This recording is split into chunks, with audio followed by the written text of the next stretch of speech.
تو عشق از قلم عائشہ جبین قسط نمبر 12۔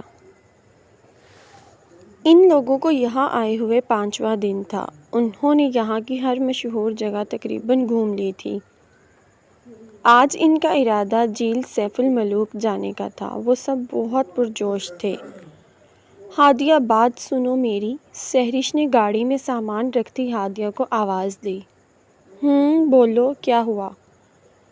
وہ مصروف سی بولی، تم نے دیکھا ہے یہ صدف کل سے علی کے ساتھ کچھ زیادہ ہی فری ہونے کی کوشش کر رہی ہے۔ جب دیکھو جہاں تک ہوتا ہے علی سے چپکنے کی کوشش میں ہے۔ تم ذرا خیال کرو، آنکھ رکھو اس جل پری پر، وہ رازدارانہ انداز میں بولی۔ وہم ہے تمہارا، ایسا کچھ بھی نہیں، وہ بس کزن ہے اس کی اور اس سے زیادہ کچھ بھی نہیں ہے۔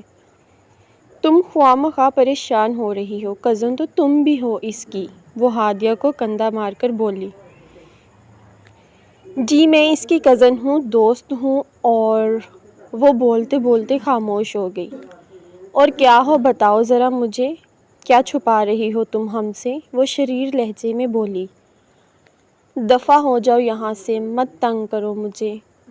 کر تو ایسے رہی ہو جیسے کچھ جانتی نہیں ہو۔ چلو جلدی یہ رکھو، دیر ہو رہی ہے۔ وہ بولی تو اس کے گال سرخ ہو گئے۔ ارے دیکھو ہادیہ تو بلش بھی کرتی ہے، وہ اونچا اونچا بولنے لگی۔ او پاگل لڑکی، چپ کرو، کیوں کر رہی ہو ایسے؟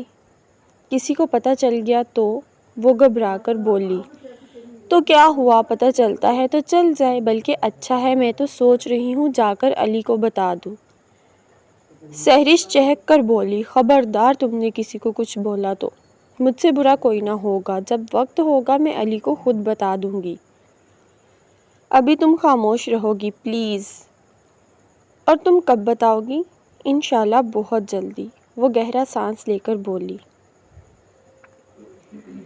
میں دعا کروں گی یہ خیر کا وقت جلدی سے آئے، جب تم اور علی ہمیشہ کے لیے ایک ہو جاؤ، آمین۔ سہرش بڑے جذبے سے بولی۔ آمین، ہادیہ نے شرمیلی سی مسکان سے کہا تو وہ دونوں ایک دم سے زور سے ہنسی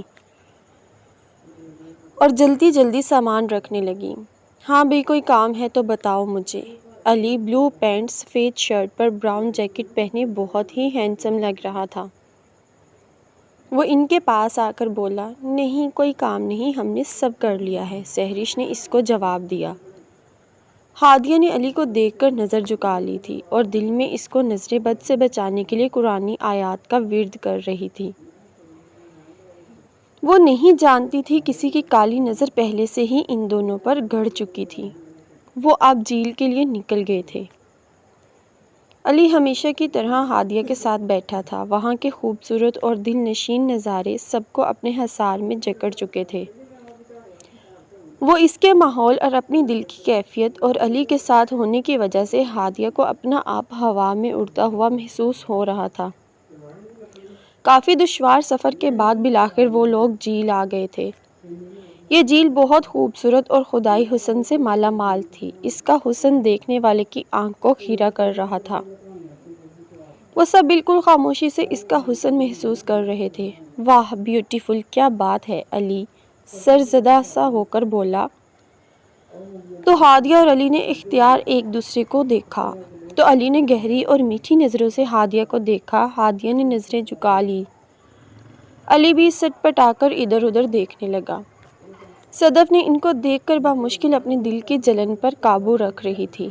حیدر اور سہرش نے ان دونوں کو دیکھ کر ان کے ہمیشہ ساتھ اور خوش رہنے کی دعا کی اور ایک دوسرے کو دیکھ کر مسکرائے۔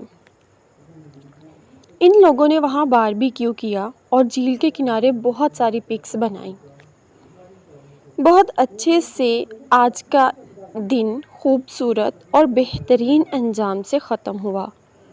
وہ سب بہت خوش تھے سوائے صدف کے، جس کے دل میں جلن اور حسد کی آگ بھرپور آب و تاب سے جل رہی تھی۔ دن کا اجالا اب شام کی سرخی میں تبدیل ہو رہا تھا۔ انہوں نے واپسی کے لیے اپنے سفر کا آغاز کیا۔ وہ لوگ بہت تھکے ہوئے تھے، جلدی سو گئے کیونکہ صبح ان کو واپسی کا سفر بھی کرنا تھا۔ ایک اور صبح طلوع ہو گئی تھی۔ اب وہ لوگ ایک بار پھر سفر میں تھے۔ اس سفر میں ہر ایک کے دل کی کیفیت چینج ہو گئی تھی۔ کوئی بتا نہیں پا رہا تھا، کوئی چھپا نہیں پا رہا تھا اور کوئی سمجھ نہیں سک رہا تھا کہ کب اس کے دل کی دنیا تبدیل ہو گئی تھی۔ جس کو وہ اپنی دوست سمجھتا ہے وہ اس کے لیے اب دوست سے زیادہ تھی۔ ضرورت تھی تو سمجھنے کی، مگر یہ سب وہ سمجھ نہیں سکا تو اس کا کریڈٹ صدف کو جاتا تھا۔ اس نے علی کے گرد ایسا جال بنا تھا جس سے وہ نکل ہی نہیں سکتا تھا۔ جب تک وہ اپنے دل کی کیفیت سے انجان تھا تب تک کچھ نہیں ہو سکتا تھا، جو فی الحال ممکن نہیں تھا۔ وہ کب سے یوں ہی بیٹھی تھی جب علی ڈریسنگ روم سے باہر آیا۔ وہ اس کو دیکھ کر ایک دم سے کھڑی ہوئی اور اس کے قریب گئی۔ تم ٹھیک ہو علی؟ کیا ہو گیا ہے تمہیں؟ ایسے کیوں کر رہے ہو؟ پہلے تو کبھی تم ایسے نہیں تھے۔ ہماری کتنی اچھی دوستی تھی، ہم کتنا ایک دوسرے کا خیال کرتے تھے، کتنی فکر تھی ہم دونوں کے ایک دوسرے کی، اور اب کیا ہوا؟ کیوں بدل گئے ہو تم؟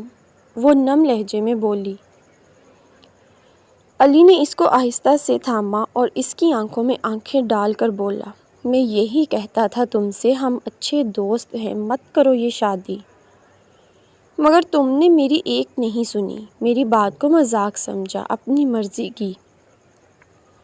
اب کیوں گلا ہے تمہیں؟ میرا یہ رویہ تمہاری عطا ہے تو اب یہ تمہاری سزا ہے۔ اگر اس کمرے کی کوئی بات اب باہر گئی تو مجھ سے برا کوئی نہیں ہوگا۔ یہ تم جو نجف بھائی اور مریم آپی کے کان میرے خلاف بڑھ رہی ہو، ختم کر دو یہ سلسلہ، ورنہ میں کیا کر سکتا ہوں یہ تم سوچ بھی نہیں سکتی۔ اب یہاں رہنا ہے تو میرے اصولوں کے مطابق رہنا ہوگا، آئی سمجھ؟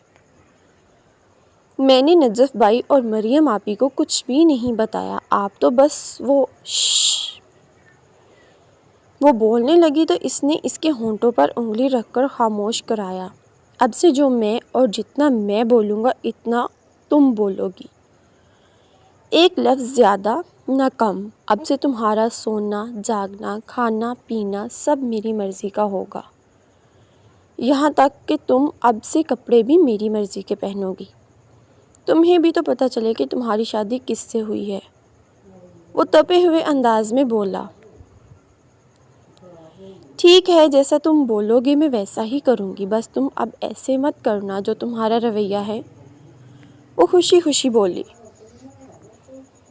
تم چاہو یا نہ چاہو یہ کرنا ہوگا تمہیں، اس میں تمہارا اپنا فائدہ ہے، کیونکہ شادی تمہاری مرضی تھی اور اب تم میری مرضی سے چلو گی۔ ذہن نشین کرو سب، مجھے دوبارہ نہ کہنا پڑے۔ وہ بول کر روم سے باہر جانے لگا تو ہادیہ نے اس کا ہاتھ پکڑ کر روکا۔ اب کہاں جا رہے ہو اور کب تک آؤ گے؟ وہ نرم لہجے میں بولی۔ وہ اس کو سوالیہ نظروں سے دیکھنے لگا اور پھر مسکرایا اور اس سے ہاتھ چھڑایا، نرمی سے اس کا گال چھوا اور بولا، ہادیہ علی شاہ، یہ تمہارا سر درد نہیں ہے میں کہاں اور کب جاتا ہوں اور کب آتا ہوں۔ یہ تمہارا حق نہیں ہے کہ تم سوال کرو مجھ سے، تو نیکسٹ ٹائم بی کیئرفل۔ وہ بول کر روم سے چلا گیا۔ وہ اور تو کچھ بھی نہیں سمجھ سکی سوائے ہادیہ علی شاہ کے۔